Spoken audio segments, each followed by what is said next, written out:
See, you said the team.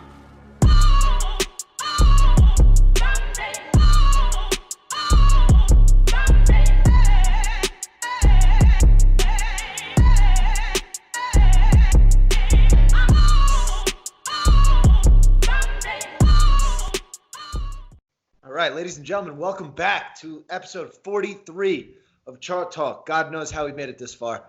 Ben, how was the Memorial Day weekend? It's good. Nothing crazy. Just out on the bike. Yeah, Ducati life? Yeah, Sparrow in the back, just trying to keep up. Ha, it's funny. I was playing some basketball. I went to get a rebound, and my ankle is about 6 times the size of the rest of my foot. It's disgusting, and I spent the entire weekend on the couch. It was great.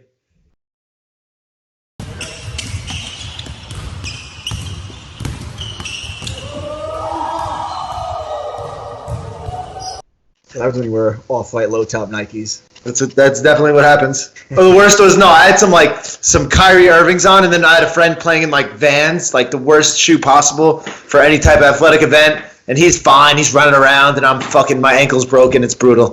Without further ado, let's giveaway time? We have the winner from last week. It's all boxed up, so I don't know, we'll see it. But I think we're going to pick Jay Kennedy, if you want to pull up. Jay! Oh, we can't put up on here. Can't put up on this one. We'll show that one. Jay Kennedy, he dropped a thumbs up, he commented what he learned in the video, and he also shouted us out. Shit. Jay, my dude, young blood. And then for next week, we got... I can't see. I'm looking at a camera here. I pretend to look at what we're looking at here. So we got a big canvas here. This will be for next week. Again, same thing. Looks great. Yeah. Again, anyone who drops a thumbs up in the video, comments, or shares it, that counts as an entry. You can enter multiple times, and then we randomly pick someone who participated the most. So last week it was Jay. We'll see who wins next week. All right. Looking forward to it. I think with that, Shake, want to get into the market outlook? All right. Let's jump right in. All right, market outlook. So, what we got all last week? The market gapped up, 2.5% gap up, Monday morning gap ups. I personally hate Monday morning gap ups. How many times have we immediately seen these filled over our careers, where everything looks good in the morning, you buy a bunch of stuff, and then just late day weakness? But against all odds, the SPY did not do that last week. It gapped up, had that 2.5% gap up, and just kind of flagged out all week, just went sideways, and that's pretty healthy action. And then we had another one of these gap ups today that came in. We saw the big fade in the NASDAQ names. Market's still open. We got 15 minutes left. But we saw a big fade in the NASDAQ names, and we saw a huge shift to rotation to financials, industrials, energy names. And, we're seeing the NASDAQ cool off. Will this be for a day? Will this be for the next couple weeks or so? Who knows to say, but right now that's what's going on. What do you got for me? So the one thing to add, I'm going to pull up that NASDAQ chart I sent you. Yeah. You have it up. I got it. All right. So I made a little bit of a tweak to the overall big picture newsletter, and to kind of show spots where we're looking to buy, as well as when we're looking to sell and then rebalance. This is kind of a trickier topic to teach because it kind of takes a few steps to understand, but we'll do a simple example. So for NASDAQ, as it runs back into this 9,800, this retest of all-time highs, that first major retest tends to get met with resistance. Any major sector, any individual stock, that first retest tends to get met with resistance as the people that were bought prior are looking to sell. So if you were in NASDAQ, or if we've been buying this, we would be looking to sell into that 9,800 and take some profits into that. And then what you would do to rebalance, you take a portion of those profits out of, say, NASDAQ, and then say you would find another sector like this VPU. So Shake, if you want to pull up that second chart that I have on there, that would give the follow-up example of this. VPU, got it up. Yeah. So in this example, we talk about NASDAQ retesting that prior high. If you own some, you would look to sell some into that, take some profits, and then you look to move those funds into another sector or major market. So in this VPU example, we can see how there's this resistance at 126. So as you're moving those funds from NASDAQ, when VPU goes back up to 126, that could be a spot where you can rebalance back into this sector. And this is a process that, as an advisor, when you have someone with 10 or 15 positions, you look to lighten the load in some of those winners, you realize those gains, and you take them back and you invest them back in some of the ones that haven't been performing as well. So hopefully that's a little example of rebalancing, that's a little bit easier to show with two sectors versus just explaining a written out lesson. That's my little piece on the market outlook. All right, good stuff. Let's keep it moving. What we got next? Next, we can jump. Yeah, member ideas. We'll start with David Taylor. He posted a chart, that DBX chart. If you want to pull that one up. Yeah, I love this DBX. Big shouts out to Link here. This is he got us all in this name. We crushed this name very early in this name's trading career back here in June 2018. Since then, this name's really been out of play. But now we're seeing those change of composure earnings where had the big reaction, and now it's trying to come out of this major basing area, this 23. Big change of composure trade here, so I like that one through that 23 area. It was just flagged by 23. Yeah, I like that one. And the other ones looking at was this TDOC. Teledoc, huh? It's a hospital nursing management company. Yeah, coming into the weekend, this name was wedging at support, so I see where he's coming from. Right now, it's like, it doesn't look that good. But we didn't know where strength was going to be coming into Monday. We didn't know, the NASDAQ and the high beta names would be weak. So this had some potential coming into the day, but we can see it's breaking down now. So the stock probably needs more time before it has another run in it. Okay. Next, we got a question from Ashley Arson. This question is probably a little more geared towards you, Sheikh. He said, what's the best practice for when you have an alert set and the stock gaps up big, way over your alert? Yeah, so this has been a problem lately with these Monday morning gap ups. We saw it this morning today. 30 alerts fire off right at the open, and it's like, it's frustrating. It's like, do I pick one? Do I pick five? Do I buy across the board? Do I do nothing? So when that happens, like a day like today or a day like last Monday where we have that huge gap up, I'm going to tend to wait that open out. I don't want to buy anything off that huge Monday gap up because there's such a higher probability of us filling that gap versus just continuing to break out right off the open. So on days like that, I'm definitely going to be more patient. And if it gaps over that alert or something like that, or it kind of backs into that alert, I'm going to be less aggressive. Maybe let the idea go, things like that. I hate when names are trigger on just because they gapped up with the market. You just don't see the same volume push there. So I tend to avoid them, to answer your question. Okay, I think he answered it perfectly. And then next we got Joe Martinez. He has a question on Win. And his question or game planning is, what are your thoughts on buying Win within the range that it's been in recently, between 70 and 90? So he's looking to buy up. He wants to play the range, between 70 and 90. I mean, it's been working. If it comes back down to 70 and sees it holds that support again, then that would make sense for a support buy.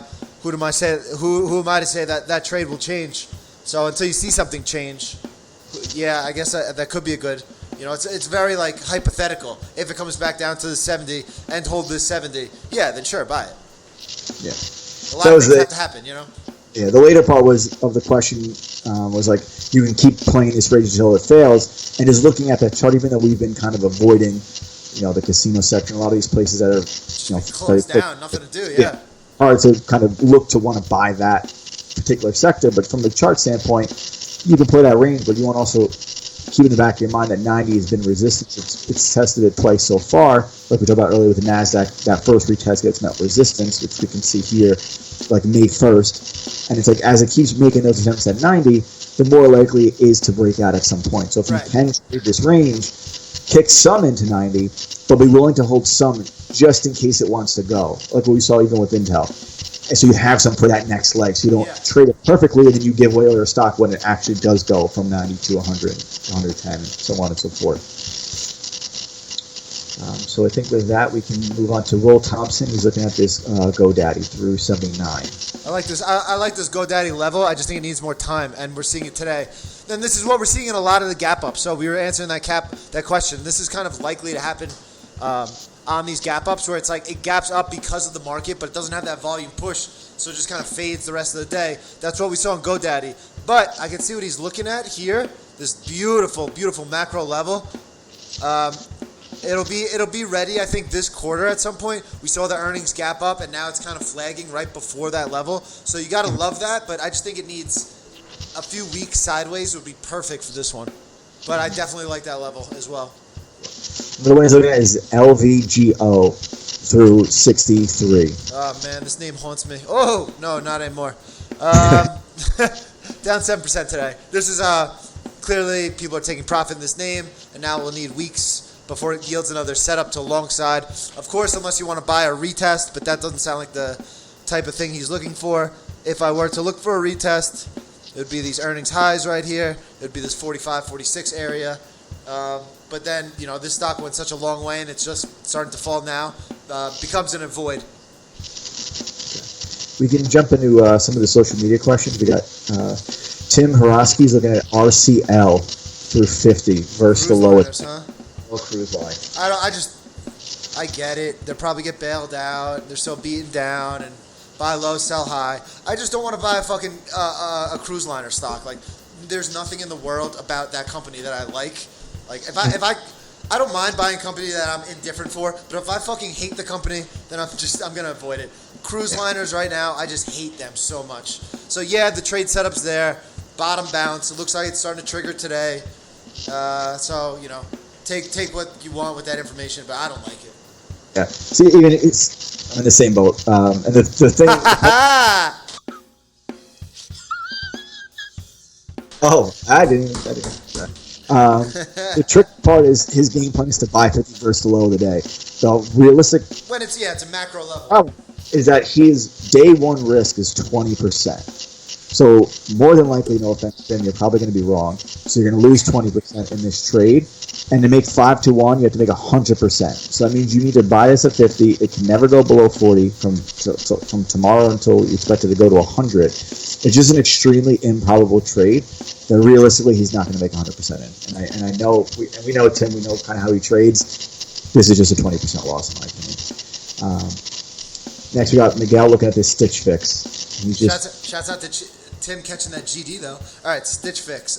This Stitch Fix has been on a tear. The problem is it's not giving us an entry point. It's just going up every single day. So I love the high volume buying, but there's no setup in it. It just needs to continue this trend of going up every day to make money. That's tough to depend on. So I like the name, and if it flags out, it gives us a base setup. Because of this buying that we saw, I'll look for an entry in time. But right now, it's just gone parabolic off these lows, so there's nothing to do, in my opinion.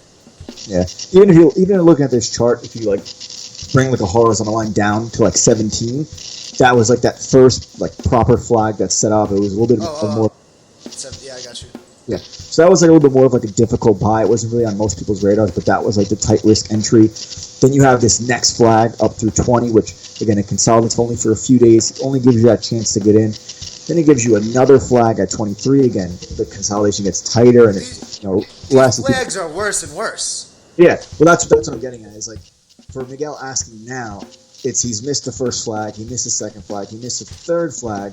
Now it's just the doji at the short-term high. It's he's just too late to the move. Yeah, that's something that we tend to see even with macro patterns. Is as the stock gets higher and higher, more people start to climb in and get, they want to just be in for whatever the move is, but then they just get in too late. And for this name, for the run it's been on since April, up over 100%, it's just tough to look to get in here and expect it to go in 100%.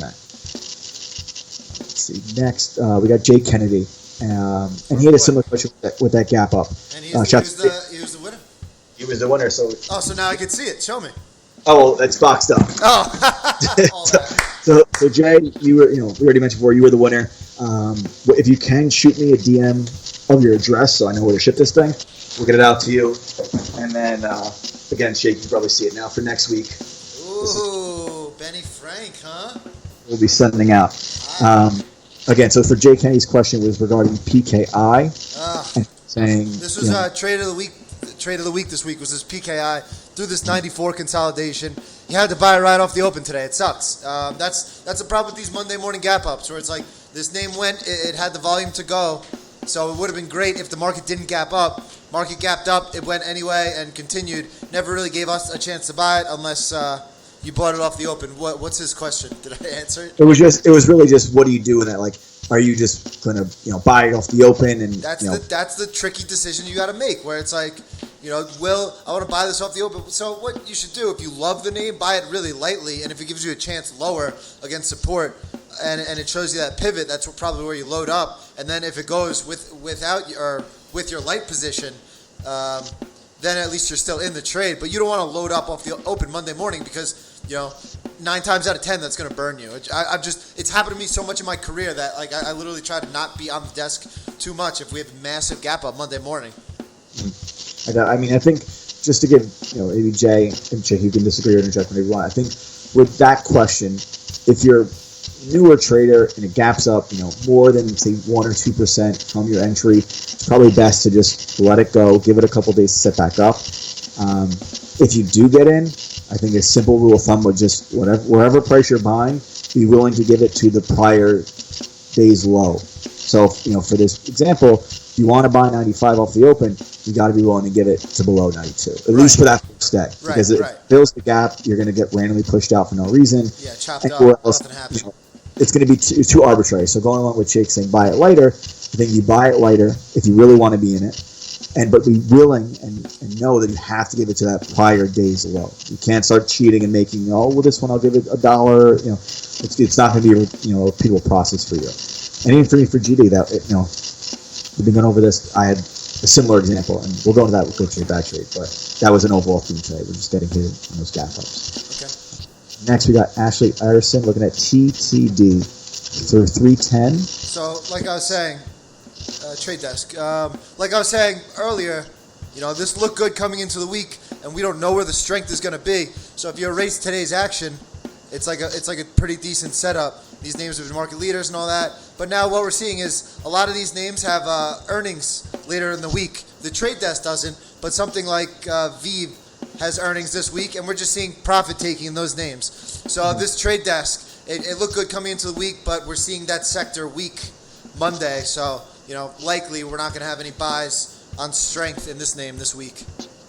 And Jake, real quick, I want to really hammer in this retest lesson that we talked about earlier with the NASDAQ. You can just draw a horizontal line. I got it. It's in. Across 324. I got it. Yeah. So again, earlier we talked about the retest where it tend to get resistance. Again, we're trying to hammer this lesson in this video. You can see in TTD, February 20th, ramped to new all-time highs to 324, dropped dramatically, throughout, the recent crisis that's been going on, dropped in 140, came way back to 324, again, met with resistance, but we can see this time, instead of dropping, 200 points, it so far only pulled back about 50. And this is where, the buyers start to step in, and we can look that third or fourth time through 320, 325 and find a better entry.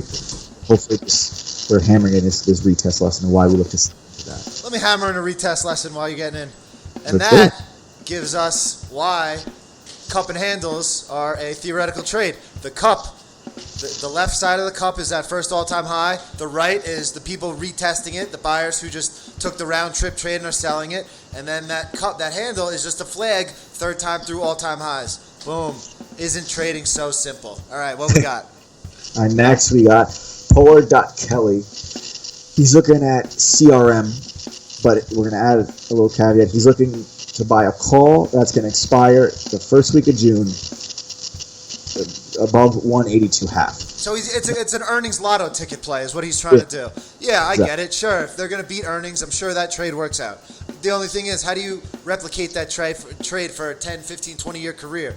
If it's a one-off trade, I don't know. But, if they beat earnings, he'll be right. But this goes into the thing I was saying. Software names, earnings later in the week, we're seeing profit taking. CRM, perfect example. And we'll see this later, but the first match I sent to him, I was like, it's 100% loss. It's CRM, great company, great stock, but an option, it's like you said, it's a lotto ticket, especially when you're looking a week out. Unless this thing goes. They're literally described as called lotto ticket options. You try to buy them on the cheap on days like today where the stock is weak. So it's got the base of the trade is them. Maybe they'll have explosive earnings. Crossing your fingers. And then you get paid if they do, and if they don't, it's a lotto ticket. Yeah. If you don't, then you don't ever hear about the name again. Right, yeah. It's just a low probability trade. Yeah. Hard pass. Next, we got Daniel Irby9822. Very broad question. How to overcome a losing streak? It depends who you are personally, and that really speaks to, you got to really dig inside yourself. I can give 10 different people 10 different trades. They'll trade it all differently, and they'll take out different lessons in it every time. So for me, it's kind of taking a step back, personally, looking how far I've come, then that'll be like the macro thing where it's like, I've come so far, I can do this, I can get over this losing streak, and then I'll look at the more micro mistakes I made. I'll journal my trades, double that weekend. I'm going to try to get the mistakes out of me, see why I'm making these mistakes. And that's, in the most general sense, that's the process I'm looking to do. Yeah, I definitely agree. I was speaking with him privately, and I was like, take a couple days off, and I was like, send me your trade journal, because he said it's been for 6 months. I'm like, okay, well, if it's been 6 months, send me your last 6 months of your trading journal, and we'll figure it out in 5 minutes, because if you're showing your entries and exits, it's not objective, it's just black and white. Yeah. And it, oh, yeah, I'll get it to, meaning that he didn't journal anything for the last 6 months, and that's probably why he can't figure out. Then what happens is you start making the same mistakes, and then the psychological problems really start to fuck your mind up, and then you're not going to do anything right. You forget the basics, and then trading becomes so difficult. I've been there, and I've had to work it out. It's just, that's why I journal so much now, because it's just so helpful for myself going, like, every time I take a loss, I'm going to journal it and just get over it so much more quickly. 100%. I agree with you on that one. Next, we got Vishal looking at this Microsoft MSFT. He's looking to buy it through that 188. Again, these names were leading the market. Every time we saw the NASDAQ weak, every time we were seeing the market weak, we would get bailed out by the NASDAQ. So it makes sense to look at all these names coming into this week. No one knows what's going to happen Tuesday morning, where the strength is going to be. But it's not in the tech names right now, or at least today. So in time, this Microsoft through all-time highs, absolutely. Strongest company out, one of the best and largest companies. They own the cloud, yada, yada, yada. But today, tech was weak, and that's all we know. And again, this is that same hammer we're nailing, that retest, 188 back in February. That was all-time high. Gets right back up there. It's getting that resistance. We're just hammering into why we look to sell it. No, exactly. We see the NASDAQ, make that V-shaped bottom that no one saw coming to all-time highs. So now a lot of the charts are representative of that fact. And then we have a couple questions that he asked. First one, he says, why don't you all use other indicators such as oscillators? I'll look at oscillators and relative strength, but I don't want to base things off it, because the best markets we've had have been overbought for 3 months straight. So if you're just riding a trend, but you overwatch an oscillator or something like that, you're going to get tripped up and you're going to miss the big picture. So, things like that can be great. Like, I'll look at the VIX, to get some sort of indicator on it, but I'm not watching a VIX 5-minute chart every day. I'm just looking at it from a broad-based. So I'll look at these things, but I want to, again, treat trading as simply as possible. I have my trading system. I have what falls within my trading system, what causes for an entry, what causes for an exit. I don't want to overthink things too much. I'd imagine you have something similar to say. Yeah, mine's very short. It's indicators are for idiots. That's it. Okay. If you think about every trade we trade with at the prop firm, no one ever used an indicator. It just, those are created by the broker to give that new trader a crush to justify, blindly buying something. That MACD is here, I'm buying this. It's just, when you can't even explain it. But I'm not going to dive too much into indicators, because we have not one lesson in indicators. His other question is more geared towards me. He asked, looking at the bigger picture, why do you focus on the Vanguard ETFs over the spiders? Very simple. Vanguard's best in breed. We focus on leaders. The spiders tend to be more costly. They spend a lot more on advertisement than Vanguard does. So if you look at the actual cost of what each fund charges, the spider is actually more expensive because of their advertising expense. Vanguard does not advertise really at all, so they don't have to charge you more.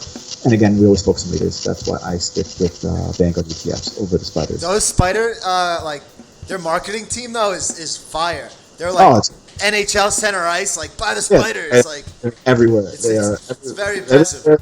Yeah, and it's a very marginal difference. We're talking, less than a 10 basis points difference. Oh, yeah, I buy the spiders because I'm bougie. So, I want that. I want to see that commercial, baby. I own that. Sector Spider ETFs divide the S&P 500 into 10 distinct sectors. Yeah, so that's a difference. Lastly, he just said his trading has improved a lot, and he was just giving us a little thank you. But his last question was, how do I take it to the next level? That was his last question. For me, when it was psychological. First and foremost, just diving into the trades, diving into where I made my biggest mistakes, and then what my biggest strengths were, so that I could just, put more money in towards the strengths, and I would, stop wasting time with the weaknesses. And, as simple as that, where it's just like, I want to do the things I do good, I want to do them bigger, and then the things I do poorly, I want to avoid them. That's really it. But, as traders, I find myself still making mistakes I made my second year, for whatever reason it may be. And that's part of the manual trading process, where that's why I always focus on the psychological game, because, it's a very difficult game on your mental. So, the more you can track that, the better results you'll have. Yeah. And I think also it's just being, time in the market, just, actual seat time, like actually putting on trade. Yeah. Or in the beginning, and even, who is this? Who is the guy who took this, who wants to take this CRM? What's this guy's name? Pollard. So Pollard, his message was like, I just started trading a few months ago. I have a few long-term positions, Apple, Exxon, whatever. And I want to get into options, and similar with Visual, it's just they're trying to rush too quickly to make the money, where it takes time. So when you rush to take those little shortcuts, whether it's trying to buy these lotto options, as much as you think it's going to speed you up, it just slows you down, because you take 100% loss a couple times over, and you're like, screw this, this game is rigged, I can't do it, whatever. But if you're the slower guy and you're putting on, you're buying those 5 shares instead of buying that one call option that's equivalent to 100 shares, you can make those little mistakes and not get too banged up. And as you continue to improve, you save weekly, and as the account grows, you can buy more shares, you put up bigger numbers. But it's just a much longer learning process that takes years to really understand, that most people don't want to really do that. They want to just have that shortcut where they can just start putting up big numbers. And unfortunately, that's why a lot of traders aren't able to make it. So with that, Chick, I think we can jump into good trade, bad trade. If you want to pull up Tom Van Meter's chart on spot, this will be the first one we can go over. Oh, this is what I was supposed to pull up from Jay Kennedy before. Well, I got it up. Wait, let's talk about it. No? Yeah, you want to go? You want to take over? You want to? I don't know. It was how to enter. It was drop a like, subscribe. Oh, okay, yeah. Pull it up real quick. Okay, I got it up. So you have the way to enter, or for shouting out Jay Kennedy? Shouting out Jay. Okay, so Jay, again, for the third time, we're shouting you out. See what happens when you're a winner? Damn. Hopefully gets a bunch of followers from this. But you can see here. Oh, okay. Ways to enter. Drop a like. Yeah. So share in the ways on social media. Share, subscribe, comment. Those are the 4 ways to enter. You can enter more than one time. Jay Kennedy did all 4 of them, and that's the reason why we pick him as winner. Again, now next week we're going to pick a winner a different way. The one thing we will say regarding a comment, don't comment and just say I'm entering. Comments mean you learn. That's the whole point of this. We don't care about you physically entering. We want you to take something away from the video. And when you write things down, you can remember them more than just saying them. That's why we want you to write down what you learned in the comments. With that being said, Jake, I think we can jump into Tom Van Meter's spot trade. Another great breakdown for him. And hopefully we can get a lesson or 2 out of it. Yeah. Do you want me to talk about it? I got it up, yeah. Yeah. Yeah, you are. The Spotify, oh man, I'm going to talk about this in good trade, bad trade, because I fucked this trade up so big. We're all focusing on this Spotify base. Let me bring up, I'll just bring it up real quick. Just an absolute massive base, this 160 area, 160 level. We saw an earnings gap up to the level. We didn't want to buy it on earnings day. Some people did. They had to, their name ended up wanting to pull in. And then we all pretty much entered this really well down here at support. It has this gap up to the base, and that's, I'm sure, what Tom is explaining. Where is it? So, yeah. So, all right. Did he buy it earnings day? I'm not sure. So he entered that first earnings day. All right. First ad was against prior low of day, so right here. Then when it made this, it put in that bottom, that's when we started buying vocally in the chat. That's when he started adding. And then add. Looks like a sell here. Oh, okay. Yo, we have the same fucking. I missed this trade because I deviated from my game plan too. He ended up kicking into the fucking resistance, and that was when the move started. Big shouts out to Heaven here. He was adding through this level, and then they had that Joe Rogan news. Joe Rogan joining the Spotify $100 million deal, all that. That was the catalyst for this base break. But we were watching the base. There was volume over the base. It's funny how technicals follow the news, and news follows the technicals, of course. But Pretty much, he deviated from the game plan and messed that one up. I'll talk about that a little bit in good trade, bad trade. Whoa. All right. Yeah. You want to go next one? Yeah. I think one last thing, if you have that up. Oh, yeah. This is a big thing. Again, for you guys watching, like Shake is a much more active trade. I'll be a little bit more slower. Well, like when I look at this, it's like the one little thing is when you keep a little bit, like where he kicked the rest into that 163, it's like if you just keep some versus the low of the day and you just keep your last bit and fill it that way, that's something where next time, I know for a fact when he gets one of these next trades, he'll kick some into that retest, but he'll still keep a little bit extra. And that's the one when you just trail versus the low of the day, he would have been in until pretty much today. He would have got stopped out, like 180-ish, and he would have been able to catch that last little piece. And again, but that's things where as we shift from buying breakouts to buying off support, trading ranges versus buying breakouts, these are some of those lessons that we're all learning, as we're kind of getting back into these different trade setups. Next, if you want, we'll jump into Will Thompson. He had a trade in his RGR. He did not send us a chart. Shake, so so he bought 60, stop 58. Bought 60, stop 58. I like this. Yeah, it's an ongoing trade. This is an earnings flag right here. We can see this. It's an important level. It's not as big a base resistance as something like that Spotify that we were looking at, the 60 area. But you do see the resistance and the move that it made on earnings and subsequent flag sideways action. Since then, you have to like that setup. Good probability here. He's just given a 58, and support looks like it's 57.50. So just give it that extra 50 cents is my recommendation here. But ongoing trade looks pretty good. Next one is this ABMD that he bought through 199. Yeah, I've been watching this guy. 190. It's like versus the other day when he got in. Yeah, this looks good. Similar to that what was it? That DBX we were talking about, where it had the change of composure earnings. That's what happened in this ABMD. Name's been in a beaten down downtrend. Hasn't been able to break the 200-day simple moving average, this yellow line. Then it has those powerful earnings that's showing us something has changed. Big volume, subsequent flag, third time testing the flag's highs. He bought through that high, and now he's just sitting pretty with good stock. That one has a lot of upside in it, so look to trail that one properly if you can. Target 250, yeah, that makes sense. So his target is up in this area. That'd be a massive trade. That'd be a great trade. Where are we going from here? AXP? Unless you want to jump into your good trade, bad trade. Jump into AXP first. Okay. All right, so we got AXP. This is a name I've been in for quite some time. But this is kind of an interesting one where we talk about like for the wedge, the proper buy would have been like up through that 92, like when the wedge broke. But again, we've been trying to buy up off support, so we've been trading a little bit differently. When it actually broke to the downside on that wedge, my last entry, it broke to the downside, and I was just looking to buy back up. Because again, these wedges aren't exactly perfect. We can kind of move them as we see fit. And I bought up versus that 76, and it worked very well. And now my stop is 88 in this name. I think I'm up about 10 or 12% in it, but it still looks good to move up through that 100, which is the next key level. So that's just a trade that I've been in, just slowly picking some stock up in. That's really it on that trade. Okay. Next, we got ABC. So ABC, let me know if you have it up, Shake. Yeah, I got it.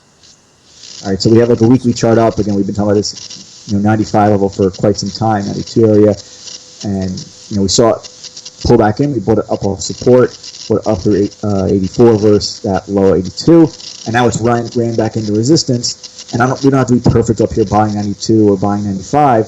We can kind of be a little bit more patient, and then hopefully this thing starts to flag out. Between 88 and 95, where we can find that next entry. So now it's just kind of sitting on our hands and being patient with it. And again, in worst case, if it does really come back, it'll be a break-even trade. And let's see what else we got. Last, we got a bad trade. If you want to pull up this ELF. All right, we up.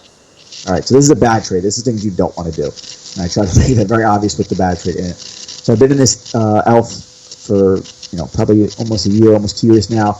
The reason I appeal at the time, it's they sell cheap makeup. You'll see it in CVS. Now this is when I got in a little bit too early, trying to buy in before that 20 breakout. This is why we should look to buy above breakouts. If I just simply waited till 20, I would have never been in this name.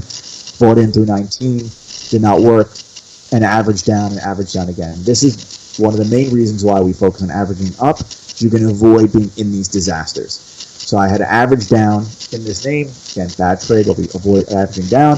And we can see clear as day that 20 has been resistance. Now, my cost basis in this name is about $18. So I've had two chances to kick this thing into 20. But from a risk-reward standpoint, that would still be a bad trade. Now, knowing this, when it gets back up to 20 again for the fourth or fifth or sixth time, this is the more likely it will eventually break this 20. So there's a big base forming here. So I'm just kind of stuck in like a kind of crappy position now. It's like close to break even, but I have to really be willing to sit with this thing at least back to those IPO highs because of how bad this trade has been. I can't kick this thing at 21 or 22 and make up an excuse. I got to really ride this thing back at least into the 30s. But again, this is a primary lesson of why we don't average down. So do not do this. Those are the main ones for me, Shake. If you want to jump into your trades, you can see what you ran this week. Yeah. So the good trade, I did really well with this work. So I first bought here, and I was pretty light. I didn't have a full position. I was giving it some room, but I ended up in this flag. After I saw this kind of failure, I took away most of my position. This shooting star right here at resistance. So I made that little trade, and then I was looking for a retest to buy some more. And so the next 2 days it sold off and kind of turned this 29 area where I was originally buying into new support, where I was buying through that resistance the first time. So then I bought this 30, 29, 75, 30 this next day, and I've been doing really well with that one. The mistake I made in this trade was I got a little spooked by the market in a trade that's been working for me. So I didn't hold on to my full position like I should have because, so we were talking about that Monday morning gap up. And this trade has worked so well for me in the past where we have that Monday morning gap up and we're at resistance in the market. I trim all my long positions and then I short the market. So I did that Tuesday. I went out short and then we stayed up all week. So that Monday I was selling this Intel and everything ended up selling too soon because I over-anticipated that move. The difficult part for me there is that this move has worked twice before really well for me when we had this sell-off. It was this day I got short the market and I got short Apple here, and then this day as well I got kind of short the market when we were at resistance. So I tried that move again, trying to play the range, and it didn't work this third time. So now I'm kind of kicking myself for that. But you can't trade 100%. So that trade has worked for me in the past. I bought this Intel last week. I sold it too early here, and then I took most off today when we saw the tech names week. But the bad trade was the Spotify because I entered this thing so beautifully. We were talking about it with Tom through this area, and then when we saw this action right here, you're saying I'm a little more active than you. Here I was too active, where I trimmed down my position so lightly. I had a feeler in the name, in this when I saw that inside day red. And I just had a lot of stock, and I was like, all right, we're going to come down and test this 140 area again. I don't want to have all this stock for that retest. Let me take my few dollars profit, so I can get another retest. So what happens? It only pulls back, not enough for me, has an inside day, and absolutely rocket ships. And I'm sitting here with 100 shares. It's nice. I made money in the trade. I'm just sitting here with my 100 shares, though, and I had like 2,000. I had some massive position going on. And now I'm just killing myself because, look at this fucking breakout. I went 160 to 190 in 2 days. I should have had, a $500,000 long for that position, and I had 100 shares, a little pussy trade. So what I don't want to let happen is have that affect the rest of my trading. And I took a loss in this Tesla when I got shaken out. I bought it too tight. I was so mad about that Spotify. I loaded up on this one too tight, just against this 800, and I got shaken out. And you can see this flag is still there. So frustrating in that regard. I tried to over-anticipate that short last week, took too much profit, and then I didn't hold on to that Spotify. Those are the two mistakes I made last week, and that ends up being, an expensive two mistakes. The difference of me not taking that profit there and holding all my Spotify stock is some big money. So I was kicking myself for that action, for not catching that Spotify as big as I did, as big as I should have, and then taking this Tesla loss, and then selling the other stuff too early. So you can see how, one mistake can beget another mistake in trading. So, I'm a little bit lighter now. I'm not going to be as active next couple days while I'm making these mistakes, things like that. So that was just a lesson. The market, all it does is hand out endless lessons. So I got a nice little lesson this week. Where are we going from here? Top ideas? Yeah, I think we jump into those. All right, you got me. You go first. All right, so the one main one for the weekend I'm looking at is UNH through 300. Nice. This is definitely been sent up for a little bit. Yeah, this would have been looks a lot one like that- Oracle, to be honest. Oh, do we see Oh, it? yeah. Do we see Yeah. it? Look at that pattern recognition. All right, go ahead. Yeah, double is UNH. This was one where, again, I would have liked this. Again, would have been buying up to that 290 off of support, but again, the gap up didn't give you that chance. Right. So I'll still be keeping it on 300, but I'd be looking to buy in after a few day pull in for that move through because I don't expect it to just break 300 tomorrow and never look back. But this is kind of a name that's been flagging top right. Healthcare has been strong broadly, so it's name on the radar. What are you looking at, Jake? Well, now I gotta say I like that Oracle, but no, I don't like that Oracle as much. I like through those highs, but as you said, healthcare is much stronger, especially today. So if I had to buy one of these, I'd buy that UNH, even though they look similar, because the strength in the sector goes to healthcare. Other than that, that DBX that was mentioned, I like this through 23 a lot. I'm probably gonna add tomorrow.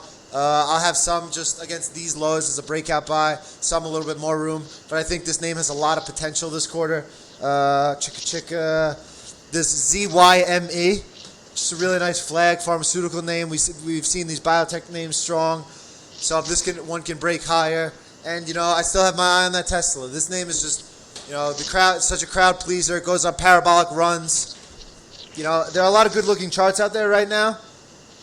But if there's one to note, it's definitely Tesla, just because of the crowd, the propensity to just go parabolic. This could definitely make new all-time highs, in 2 weeks out of nowhere for some weird reason because it's such a crowd favorite. So it's on my radar. Yeah. One last one, just we talk about healthcare and biotechs. One more of like a safer name would be this Pfizer. Again, biotechs, you can buy BMRN and be up 10 or 20% in a couple of days. Pfizer is a little bit of a safer name, a little bit more of a low beta, large cap name. So 338, that's been a spot that has been resistance in this name going back 20. Speaking of so this is one where looks good, yeah. So 238 is some areas to keep an eye on. You mentioned that. 37. You mentioned that BioMarin. It was on the shakedown. I couldn't buy another one that's so annoying that this is how this name is going to trigger. Of course, this base we've watched. Literally our entire fucking trading careers almost now, 2016. But this BioMarin base, and then it gives such a nice flag on the daily, and it starts to go on a Monday morning gap up when it's up, gapping up 5%, gives you no chance to buy it. This thing will be at 125 in a week. I guarantee it. I don't guarantee. Jake, do you want to know something? You want to know something funny? Are you long? No. So our little alpha fund, you and our joint account. Yeah. We have BioMarin. Let's fucking go, Bennett. Let's fucking go. I think our cost base. I bought some at 100 for us, and I bought us some more through 95. So we got some. Love it. Biotech's booming. Look at this IBB. Oh wow, sell the biotechs. All right, I think with that we'll jump into book of the week. Yeah, let's jump right in. All right, Jake. What do we got for book of the week? I know that you sent me notes, and I know you sent me when I fucking did book of the week 2 weeks ago. Do you do this shit just to get me upset? You've Do you do this just to ruin my day? Honestly, I saw that. I was like, he's kidding. He's joking. He's fucking kidding me, right? You've had some good recommendations. Oh my god. They're not going to matter. All right, I will have a bunch to talk about with that, so let me go first. Heaven actually recommended me this one. So you want to start a hedge fund. Just kind of the process of what you have to go through, things of expectations, what kind of people are looking for, things that matter, things that don't matter. It's always been a dream of mine. He was talking about maybe that's on the path for him as well, down the road a bit. But it was very informative. It told you things like how your past performance isn't the most important thing. It's much more your personality and how people know you and things like that. How well you can explain yourself and kind of your sales skills as well plays a big role in it. Just interesting to read. Always good to get the knowledge up. All right, Bennett, what did you read this week? Well, did you pick up on the number of accredited investors you need to open up the fund? Did they go over that? Didn't get that far into it. What's the number? You'll find out in chapter 7. Oh, you read that one too? Yeah. So you read books and you don't do book of the week and you cherry pick my books? Well, this book I just read, so I got to do the books that are it's fresh in the mind. Man. But again, you've had some good recommendations these last few weeks, so I had to pick I know. I recommend good books. We got 50 Cent's book, Hustle Harder. but a lot of very relevant lessons in there. What are some lessons you got? I got a bunch from that, actually.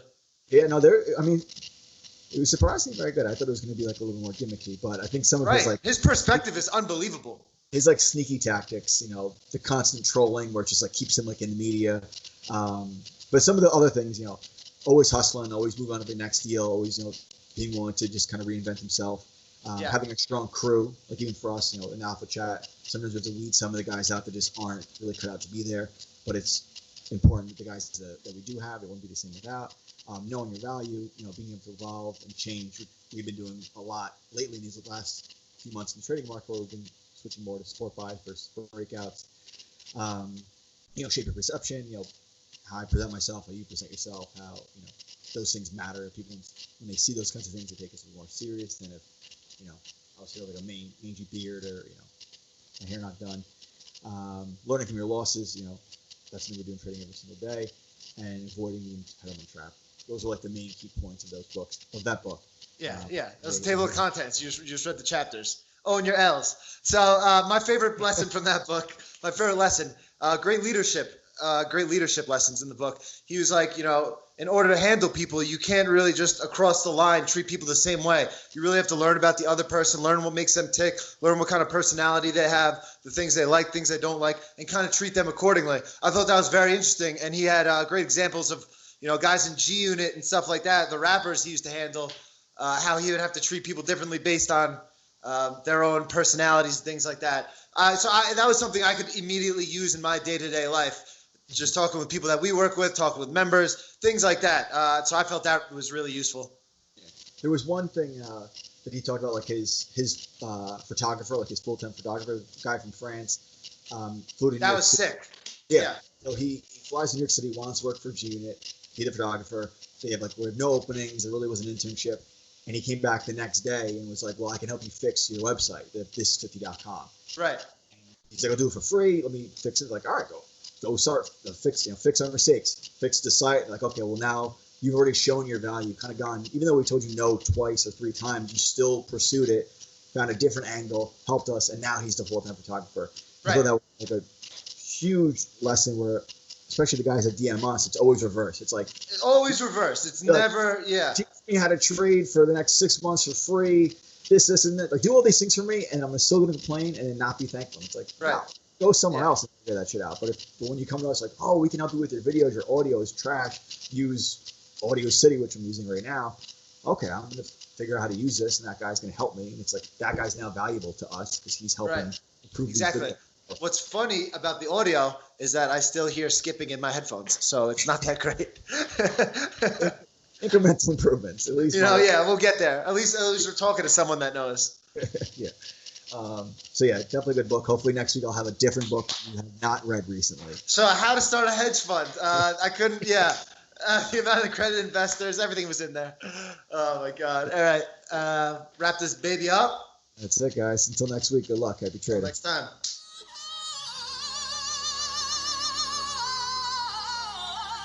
See, you said the team.